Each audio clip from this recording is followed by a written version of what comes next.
Jadi sebelum saya memulai membacakan dalil-dalil mereka, bahwa mereka yang membolehkan perayaan maulid ini, semua dalil-dalil mereka itu kita akan jawab pada apa yang akan dipaparkan di malam ini, pada perkara-perkara yang penting untuk dijelaskan. Kita akan terangkan, tapi kita akan jawab dengan dua jawaban. Ada jawaban global, dan ada jawaban apa? Jawaban terperinci. Ada jawaban secara mujmal, al-jawabul mujmal, dan ada al-jawab al-mufassal. Jawaban secara terperinci. Jawaban globalnya dikatakan bahwa seluruh dalil yang dipakai oleh para ulama yang menganggap boleh maulid itu, boleh perayaan maulid itu adalah sebenarnya sama sekali tidak bisa disebut sebagai dalil. Maka ini jawaban globalnya. Karena kalau itu disebut sebagai dalil, ini repot, pembahasannya panjang sekali. Artinya apa? Besar konsekuensinya kalau kita sebut itu sebagai dalil. Jangan ada yang mengatakan, subhanallah, kalau antum tidak sebut sebagai dalil, berarti antum ini betul-betul bersombong sekali. Mau lebih pandai daripada Al-Hafidh Ibnu Hajar, As-Sakhawi, As-Suyuti. Dia sebut nama-nama. Tapi yang berucap ini tidak pernah berpikir, kau mau lebih pandai daripada Nabi sendiri? Mau lebih pandai daripada Abu Bakar, Umar, Uthman, Ali? Sekarang mereka bacakan ayat-ayat. Dalil kami, yang pertama, tentang bolehnya maulid, ayat ini. Yang kedua ayat ini. Yang ketiga ayat ini. Yang keempat hadits ini, hadits ini, hadits ini. Ini sekarang ayat-ayat yang kalian baca, itu tidak pernah dibaca oleh 3 generasi pertama. Kalian paham tafsirnya, mereka tidak paham. Ini hal berat, kita terima hal itu dari mereka. Jadi kalau misalnya hal itu ditolak oleh para ulama yang melarang maulid, itu jelas penolakan mereka. Pengagungan terhadap Nabi SAW dan para as-salaf, rahimahumullahu ta'ala. Karena itu di dalam menafsirkan ayat, tidak boleh seorang itu sembarangan. Tidak boleh dia sembarangan di dalam menafsirkan dari ayat-ayat Al-Quran. Karena itu dikatakan oleh Ibnul Qayyim rahimahullahu ta'ala, mengadakan penafsiran tentang kitab Allah. Yang para as-salaf dan para a'imah menyelisih penafsiran tersebut, ini membawa 2 konsekuensi. Konsekuensi yang pertama, penafsiran itu pasti salah. Dan konsekuensi yang kedua, berarti para as-salaf itu yang menyelisihinya itu pasti salah. Jelas ya? Hanya ada 2. Sekarang kalau ada yang menafsirkan, dia baca misalnya ayat, وَذَكِّرْهُمْ بِأَيَّامِ Masya Allah. Kadang ada yang pembahasan maulid bawakan ayat ini, cakep sekali suaranya membaca. Ingatkanlah mereka dengan hari-hari Allah. Di antara hari-hari Allah adalah apa? Hari-hari Allah itu nikmat-nikmat Allah katanya. Dan di antara nikmat Allah yang paling besar adalah siapa? Lahirnya Nabi Muhammad sallallahu alaihi wasallam. Kenapa kita tidak merayakannya?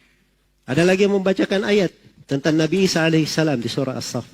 Wa mubasysyiran bi rasuli ya'ti min ba'di ismuhu Ahmad, memberi kabar gembira seorang rasul yang datang setelahku, namanya Ahmad. Tidakkah kita bergembira dengan datangnya Nabi Muhammad? Nabi Isa saja memberi kabar gembira kepada umatnya. Ini sekarang bilang aja ini ayat-ayat tidak pernah dibaca oleh para sahabat Rasulullah sallallahu alaihi wasallam. Kok mereka tidak ada yang berdalilkan dengan ayat-ayat itu tentang perayaan maulid? Jelas ya? Jadi hanya ada 2 kemungkinan. Ucapan kalian benar atau para sahabat yang salah. Iya. Tidak mungkin ada yang berkata mereka benar. Dan saya tidak menyangka ada orang yang mengatakan bahwa dirinya benar. Dia salahkan para salaf. Jadi ini perkara penting ya di dalam penafsiran. Dan ini kaidah berjalan di tengah para ulama rahimahumullahu ta'ala. Kata al-imam Al-Hafidh Ibnu Abdul Hadi di dalam kitabnya As-Saril Munki fi Raddi ala Subuki. Kata beliau, wala yajuzu ihdatsu ta'wilin fi ayatin aw sunnatin lam yakun ala ahdi salaf wala arafuhu wala bayyanuhu lil ummah. Tidak boleh sama sekali mengada-adakan penafsiran terhadap sebuah ayat atau terhadap sebuah sunnah yang tidak pernah ada di masa para as-salaf. Dan mereka tidak mengetahuinya. Dan mereka tidak menjelaskannya kepada umat. Mereka tidak menjelaskannya kepada umat. Ini kalimatnya detail ya. Jadi tidak ada di masa as-salaf. Mereka tidak tahu dan mereka tidak pernah jelaskan. Mungkin saja dia berkata, oh mereka tahu tapi tidak mereka jelaskan. Tidak. Kalau mereka tahu pasti mereka jelaskan. Masa mereka menyembunyikan makna ayat? Tidak mungkin. Jelas ya? Ya kalau misalnya ayat itu ada, وَذَكِّرْهُمْ بِأَيَّامِ itu artinya perayaan maulid, mereka pasti sebut. Sama dengan ayat qul bi fadlillahi wa bi rahmatihi fabidzalika falyafrahu. Katakanlah dengan keutamaan Allah dan dengan rahmatnya, hendaknya dengan itu bergembira. Ternyata para ulama as-salaf mereka ada penafsiran terhadap ayat-ayat itu semua. Tidak ada sama sekali yang mengucapkan, menghubungkannya dengan apa? Dengan maulid. Ini jawaban global. Kita tidak boleh mengaku lebih pandai daripada mereka. Jelas ya? Dan tidak boleh ada yang berbuat seperti itu. Karena itu dari jalannya para as-salaf rahimahumullahu ta'ala, mereka itu betul-betul komitmen. Sebagaimana datangnya perintah. Pernah ada dalam riwayat Abu Daud, kata Mujahid, saya bersama Ibnu Umar, maka seorang lelaki di sholat duhur atau sholat asar, dia melakukan tathwib. Berada di mana? Di pintu-pintu masjid. Memanggil, sholat. Dia di pintu masjid. Dia panggil orang, sholat. Apa kata Ibnu Umar? Ayo kita keluar. Faina hadihi bid'ah. Sungguhnya ini adalah bid'ah. Perhatikan bagaimana tanggapan mereka terhadap hal-hal yang seperti itu. Jadi yang pakai dalil-dalil umum. Repot ya kalau seorang memakai dalil-dalil umum. Mencocoki syariat itu, dia harus mencocoki. Yang dikatakan mencocoki syariat itu pada 6 hal. Mencocoki syariat. Mencocoki pada sebabnya, pada jenisnya, pada kaifiatnya, pada bentuknya, pada waktunya dan pada tempatnya. Itu harus dilihat syariat pada 6 hal ini. Jangan keluar darinya. Ya kalau misalnya ada yang berkata, enggak apa-apa saya sholat duhur, setelah sholat subuh, saya sambung saja sholat duhur. Daripada saya ketiduran, saya sambung saja. Ini boleh atau tidak? Tidak boleh. Kenapa? Karena ini tidak mencocoki tempat. Kalau ada yang menambah sholat duhur jadi 6 rakaat, boleh atau tidak? Tidak boleh. Semuanya berkata tidak boleh. Kenapa? Karena Nabi hanya menuntunkan 4 rakaat. Jelas ya? Kalau misalnya ada yang berakikah dengan menyembelih unta, bagaimana? Boleh atau tidak? Tidak boleh. Akikah itu dengan kambing. Walaupun unta lebih mahal, tidak bisa. Tidak syah. Hanya dengan kambing saja syah. Jelas sampai sini? Baik. Jadi ini pintu ditutup di dalam agama. Karena itu diriwayatkan oleh Imam Ad-Darimi dengan sanad yang sahih. Awal bid'ah amali yang terjadi di Kufa, orang yang duduk di masjid itu berzikir, bertahlil, bertasbih, bertakbir. Ibnu Mas'ud mengingkarinya. Beliau berkata kepada orang-orang yang duduk itu, betapa kasihannya kalian wahai umat Nabi Muhammad. Ini pakaian Nabi kalian, belum lagi usang, bejananya belum lagi pecah. Maksudnya belum lama meninggal.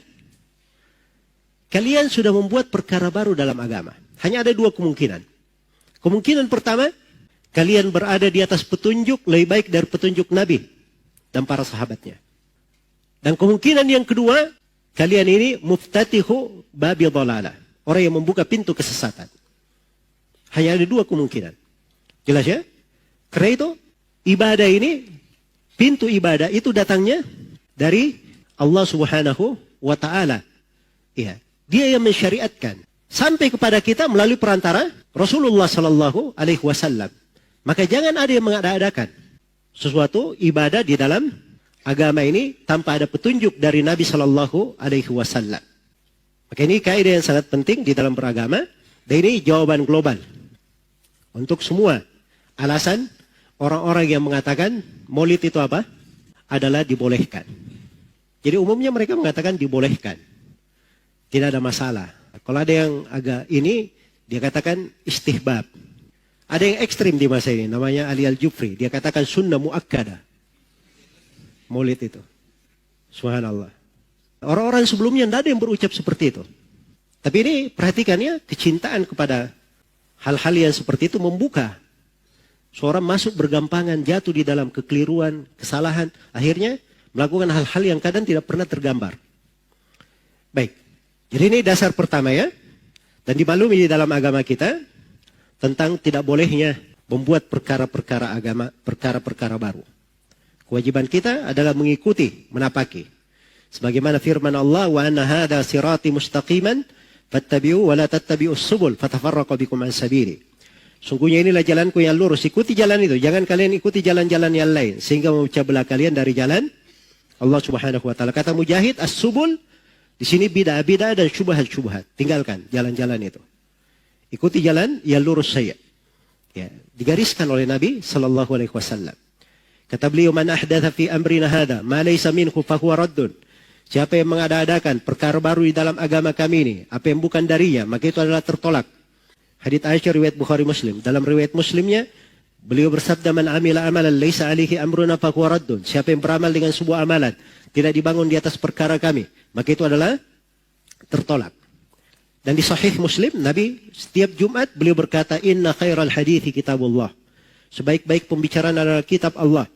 Wa khairal hadi hadi Muhammadin sallallahu alaihi wasallam. Sebaik-baik petunjuk adalah petunjuk Nabi Muhammad sallallahu alaihi wasallam. Wa syarral umuri muhdatsatuha. Sejelek-jelek perkara adalah yang diada-adakan.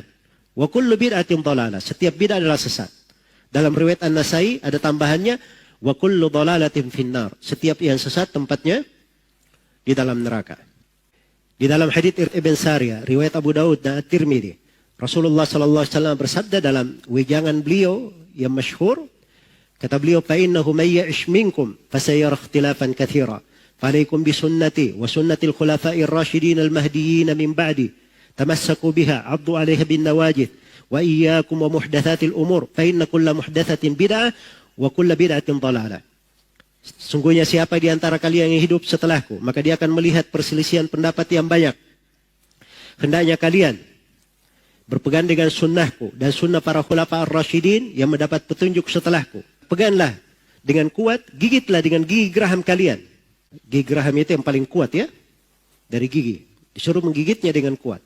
Dan hati-hati kalian dari perkara baru. Sebab setiap perkara baru adalah bid'ah dan setiap bid'ah adalah apa? Adalah kesesatan.